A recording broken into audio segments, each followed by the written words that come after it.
Assalamualaikum warahmatullahi wabarakatuh. Jadi kali ini kami akan membahas mengenai konsep dasar konflik yang merupakan materi dari mata kuliah manajemen konflik yang diampu oleh Bapak Ahmad Fauzi. Sebelumnya perkenalkan dulu kami dari kelompok 1 yang beranggotakan 2 perempuan, yaitu saya Adini Ma'arif. Hai, saya Nefis Faikotul Istiqomah. Nah, untuk materi pertama dan materi kedua yaitu pengertian dan pandangan tentang konflik dan dari mana sumber konflik akan dijelaskan oleh Mbak Nefis. Langsung saja mengenai pembahasan yang pertama, yaitu pengertian konflik.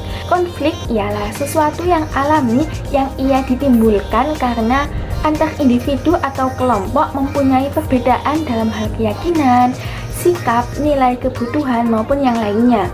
Konflik dilatar belakangi atau bisa disebabkan oleh sesuai pengertian tadi, yakni antar dua individu maupun banyak individu dalam suatu kelompok yang mana ia memiliki perbedaan dalam hal kepercayaan, pemikiran, rasa, fisik, dan lain-lain, yang mana ia menimbulkan konflik.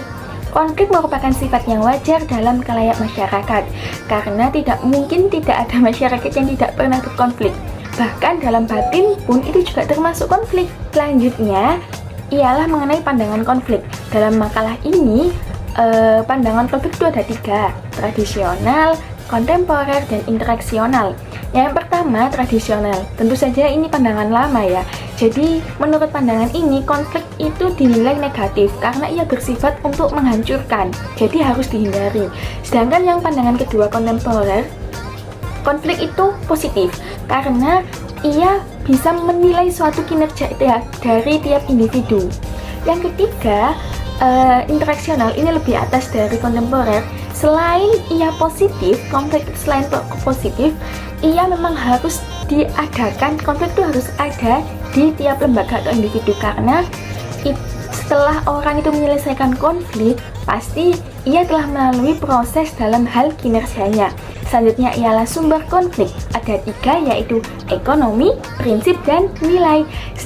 Kemudian yang pertama mengenai sumber konflik dari ekonomi ialah perbedaan dari sumber daya atau sumber daya yang terbatas. Dan ini menimbulkan konflik di dalam instansi atau lembaga tersebut. Yang kedua ialah sumber dari prinsip yang mana itu melalui pikiran. Jadi tiap-tiap individu yang dalam kelompok tersebut memiliki pemikiran atau keyakinan yang berbeda. Dan yang ketiga, yang terakhir ialah nilai, yaitu tiap-tiap individu dalam kelompok itu berlomba-lomba untuk mengambil keputusan bahwasanya keputusan yang ia anggap ialah ia yang paling benar. Selanjutnya yaitu materi ketiga atau materi terakhir, bagaimana bentuk dan jenis-jenis konflik yang akan saya jelaskan sendiri mengenai bentuk konflik. Pertama ada konflik tujuan yang bertentangan. Jadi konflik tujuan terjadi ketika ada persaingan atau bahkan dua tujuan yang berbeda yang saling bertentangan. Yang kedua ada konflik peran. Konflik peran ini muncul karena manusia memiliki lebih dari satu peran dan tidak semua peran memiliki kepentingan yang sama. Yang ketiga ada konflik nilai. Nah, konflik nilai ini dapat terjadi karena nilai yang dianut oleh semua individu dalam organisasi pada dasarnya itu berbeda. Sehingga konflik dapat terjadi antara individu, bisa jadi individu antara kelompok dan kelompok dengan organisasi. Keempat ada konflik politik. Nah, konflik politik ini dapat timbul dari ketidaksepakatan individu atau kelompok tentang perbedaan antara kebijakan yang diusung oleh satu pihak dengan kebijakan pihak lain. Nah, materi yang terakhir ini yaitu jenis-jenis konflik. Konflik diri ini merupakan gangguan emosi yang terjadi dalam diri seseorang karena harus melakukan suatu tugas atau memenuhi ambisinya. Meskipun pengalaman, minat, tujuan, dan nilai-nilainya tidak dapat memenuhi kebutuhannya, ini sulit bagi seseorang tersebut.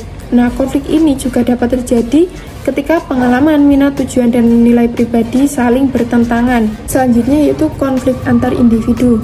Konflik antara 2 orang atau lebih. Nah, semua orang memiliki 4 kebutuhan psikologis dasar yang dapat menimbulkan konflik jika tidak terpenuhi. Sekian penjelasan materi dari kami. Mohon maaf sebesar-besarnya. Terima kasih. Assalamualaikum warahmatullahi wabarakatuh.